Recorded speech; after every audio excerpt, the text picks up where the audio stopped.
অত্যন্ত হতাশাৰে ৪৮ দিনৰ পাছত অৱশেষত সাময়িকভাৱে প্ৰতিবাদ সামৰিলে পলিটেকনিক প্ৰতিষ্ঠাপক প্ৰবক্তা সন্থাই। হাজাৰ কাকতি মিনতিৰ পাছতো হৃদয় নগলিল ৰাজ্যৰ শিক্ষা বিভাগৰ, যাৰ বাবে হতাশ হৈ শুকুৰবাৰে প্ৰতিবাদ সামৰিলে পলিটেকনিকৰ এইসকল দুৰ্ভগীয়া প্ৰবক্তাই। হতাশ মনেৰে তেওঁলোকে ক'লে, প্ৰতিবাদ কৰি আমি শাৰীৰিক মানসিকভাৱে ভাগি পৰিছোঁ। আমাৰ লগত চৰকাৰে অন্যায় কৰিলে। তেওঁলোকে আমাৰ লগত কমপ্লিটলি অন্যায় কৰিছে, শোষণ কৰিছে। আমি ৪৮ দিন প্ৰতিবাদ কৰিলোঁ। অসমৰ ইতিহাসতো ইমান দীঘল প্ৰতিবাদ কৰিবলৈ কোনেও হোৱা নাই। আমি স্থগিত ৰাখিছোঁ এতিয়া সাময়িকভাৱে, কাৰণ আমাৰ মানুহবোৰ ভাঙি পৰিছে। আমাৰ পৰিয়ালৰ দায়িত্ব আছে, ল'ৰা ছোৱালী, মোৰ নিজৰ ল'ৰা সৰু আছে। এতিয়া মই কিবা নহয় কিবাটো কৰিব লাগিব। মোৰ ভৱিষ্যতৰ এতিয়াতো মই জীয়াই থাকিব লাগিব।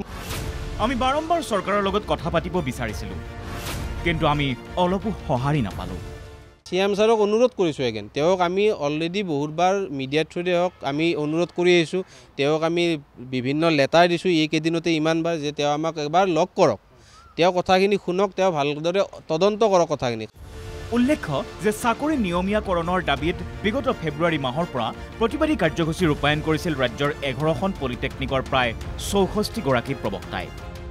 কিন্তু প্ৰতিবাদৰ মাজতে যোৱা 10 মাৰ্চত এইসকল প্ৰবক্তাক চাকৰিৰ পৰা অব্যাহতি দিয়ে শিক্ষা বিভাগে। সেয়ে মুখ্যমন্ত্ৰীলৈ এইসকল প্ৰবক্তাৰ কাতৰ অনুৰোধ, আমাক চাকৰিটো ঘূৰাই দিয়ক, মানৱীয়তাৰ দৃষ্টিৰে চাই আমাক ন্যায় দিয়ক।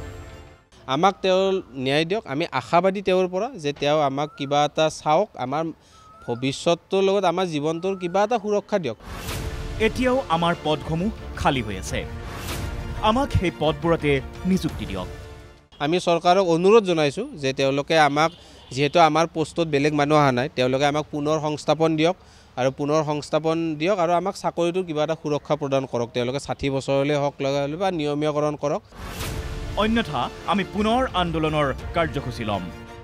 আগন্তুক দিনত আমি ইয়াতকৈও বৃহৎ কিবা গণতান্ত্ৰিক প্ৰতিবাদ কৰিবলৈ আমি বাধ্য হ'ম। ভিডিঅ' জাৰ্নেলিষ্ট গণেশ কলিতাৰ সৈতে বশিষ্ঠদেৱ ফুকন ৰিপৰ্ট, NKTV+।